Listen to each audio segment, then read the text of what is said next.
السلام عليكم، مرحبا بكم، إن شاء الله تكونوا كامل بخير. وصفتنا لنهار اليوم هي وصفة اللي يديروها بزاف في فصل الصيف اللي هي ليبيني. جبتها لكم بمقادير اقتصادية بطريقة سهلة ويجي خفيف خفيف وبزاف بنين. نروحوا نتعرفوا على طريقة التحضير. عندي هنا في إناء ندير عليه كاس حليب يكون دافي، حجم الكاس 220 مليلتر. نزيد عليه مغرفة كبيرة خميرة الخبز مع زوج مغارف كبار نتاع السكر، ونخلط هاد المكونات مليح. خلطو مليح حتى يذوب هداك السكر، ونغطي عليهم ونخليهم يتفاعلوا حوالي 5 دقائق هكاك. وهنا بعد ما فاتت عليهم 5 دقائق نزيد نخلط بالفوي، نهبط هداك الخمور، ومن بعد رايحة ندير عليهم 3 مغارف كبار نتاع الزيت، ونزيد حبة نتاع البيض ومغرفة صغيرة لافاني مع مغرفة صغيرة ملح، ونخلط هاد المكونات مليح كيما شفتوا. من بعد رايحة نبدأ ندير في الفارينة. ندير كاس الأول نتاع الفارينة، ونزيد الكاس الثاني، ونزيد مغرفة صغيرة خميرة كيميائية، ونبدأ نلم في العجينة بيدية. مع البدية نبدأ نلم في الفارينة، ومن بعد نبدأ نضرب فيه كيما شفتوا، كيما نضربو السفنج. نبقى نضرب في الخليط. من بعد نزيد الكاس الثالث، نبدأ ندير فيه غير بشوية، ونزيد نلم العجينة. انا الفارينة دات لي 3 كيسان ومغرفة كبيرة فارينة، وانتوما قادرة تديلكم غير 3 كيسان، كيما قادرة 3 كيسان ومغرف ولا زوج مغارف نتاع الفارينة على حساب نوعية الفارينة. كاين فارينة اللي تشرب وكاين اللي ما تشربش. لازم نتحصل على عجينة تكون طرية بزاف، تكون تلصق في اليدين. وهنا شوفوا العجينة اللي تحصلت عليها تكون طرية وتلصق في اليد كيما شفتوا. ندير العجينة على طاولة العمل، ونبدأ ندلك فيها. ندلكها حوالي 5 دقائق حتى 7 دقائق حتى نتحصل على عجينة طرية ورطبة. وإلا لقيتوا العجينة تلصق في طاولة العمل ديروا الفارينة غير شوية، ما تقووش، ديروا رشة خفيفة برك. وهنا شوفوا العجينة كيفاش راهي رطبة وطرية.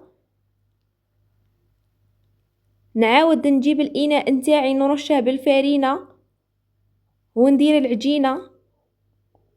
هاد الفارينة نديروها باه نضمنوا من بعد العجينة ما راحش تتلصق لنا في الإناء. نغطيها بورق شفاف ولا كيس بلاستيكي، نغطيها مليح باه ما يدخلهاش الهواء، وباش تخمر مليح خلوها تخمر حتى يتضاعف الحجم تاعها. وهنا العجينة بعد ما خمرت وتضاعف الحجم تاعها نهبط لها هداك الخمور. نرش طاولة العمل بالفارينة، ديروا كمية مليحة من الفارينة. نحط العجينة ونزيد نرش الفارينة فوق العجينة، ونبدأ نحل في العجينة غير بيدية. ما لازمش غير تديروا العجينة، تديروا الحلال، حلوها بيديكم شوية ومن بعد استعملوا الحلال باش ما تجيكمش العجينة ثقيلة. شوفوا هنا العجينة كيفاش راهي خفيفة، وكي تبداو تحلوا في العجينة ما تبقاوش تحلوا غير في جهة، لا خطرة حلوا منا وخطرة لهيه هكا كيما راكم تشوفوا، باه ما يخرجش الهواء للعجينة وباش ليبيني يجوكم خفاف ريشة. وهنا بعد ما حليت العجينة بسمك ما هو خشين كيما ما هو رقيق، ديروها في المتوسط، ما تديروش العجينة رقيقة بزاف باش ما يجوكمش يابسين، ديروها في المتوسط باه تجيكم خفيفة وملحمة. جبت هذا الطابع وقطعت العجينة على شكل دوائر، ونقلع دوك الزوائد نتاع العجينة نخليهم بجهة، من بعد نرفدهم ونديرهم في بلا. شوفوا هنا كيفاش قطعتهم ما همش رقاق بزاف، انا درتهم في بلا، درت لهم سربيته من تحت، ولا ديروا ورق الطهي من افضل. لا خاطش لو كان ما ديروش السربيته ولا ورق الطهي من تحت، لو كان ديروا غير فارينة من تحت، من بعد كي تبداو تقلوا فيهم هذيك الفارينة راح تطيح كامل في الزيت ويولي الزيت غير فارينة. هنا بعد ما درتهم كامل في بلا نعاود نغطيهم بسربيتة ونخليهم يزيدوا يخمروا. خلوهم حوالي 10 دقائق حتى ل15 دقيقة بالخفيق يخمروا. اما بالنسبة للزوائد نعاود نلمهم ونعاود ندلكهم غير شوية حوالي نص دقيقة. نلمها ونعاود نديرها في الاناء ونغطيها ونخليها تخمر مليح. وكي تخمر نعاود نحلها بنفس الطريقة كيما حلينا العجينة الاولى. ما تعاودوش تم تحلوها وتقطعوها راح تجيكم ثقيلة، لازم تخمر. وهنا في مقلة درت فيها الزيت وخليت الزيت يسخن مليح، ونبدأ ندير في ليبيني ونبدأ نرمي عليهم كمية مليحة من الزيت كما شفتوا هكا باش ينتفخوا لي ما يبقاوش هابطين. وهنا من احسن طيبوا غير بزوج حبات هكا باش ما يغبنوكمش كي ديروا 5 حبات ينحرقولكم. من احسن طيبوا غير بزوج حبات. وهنايا كي تقلوهم كل وحده كيفاش تبغي، كاين اللي يبغيهم حمرين بزاف وكاين اللي يبغيهم صفرين. انا نبغيهم حمرين بزاف وانتم قلوهم كيما تبغوا. والنار لازم تكون متوسطه ما تزيدوش للنار. وإلا وصلتوا هنا ما تنساوش ديروا لي جيم في لا فيديو، ربي يفرحكم، والاشتراك في القناة باش يوصلكم كل جديد من وصفاتي. انا نكمل نقليهم قاع بنفس الطريقة. وهنا بعد ما قليت كمية الاولى شوفوا كيفاش جاو منفخين وخفاف ريشة من الداخل راح يكونوا فارغين وملحمين. جبت هنا كمية من السكر، سكر عادي ليبيني راهم دافيين، نبدأ نرمد فيهم بالسكر. هنا ما تخلوهمش يبردوا بزاف، لو كان يبردوا هذا السكر ما يبغيش يلصق.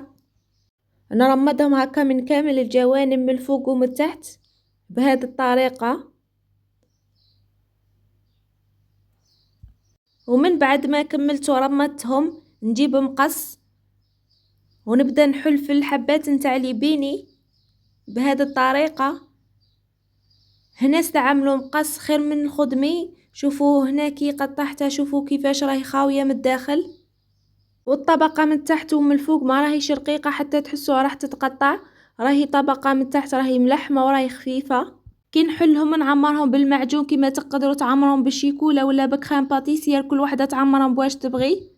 انا نكملهم كامل بنفس الطريقة ونوريه لكم في صحن التقديم. وهذا هو الشكل النهائي بعد ما كملتهم وعمرتهم كامل. شوفوا هنا كيفاش جاو، نوري لكم حبة معاكم يعني جاو ما شاء الله. مام شوفوا من الداخل نقسمها معاكم باش تبالكم قسمت معايا بالخف. كما شفتوا الطبقة من تحت راهي ملحمة وراهي خفيفة، صدقوني جاو خفاف وبنان جاو روعة. نتمنى تجربوا هذه الوصفة، على بالي راح تعجبكم وراح تفرحوا بها. وصلنا لنهاية الفيديو، ما تنساوش ديروا لي جيم في لا فيديو واشتركوا في قناتي فضلا وليس امرا، وبارطاجوا الفيديو مع اصدقائكم. ربي يفرحكم. ما عليا غير نقولكم تهلاو في رواحكم، نتلاقاو في وصفات اخرى ان شاء الله. مع السلامة.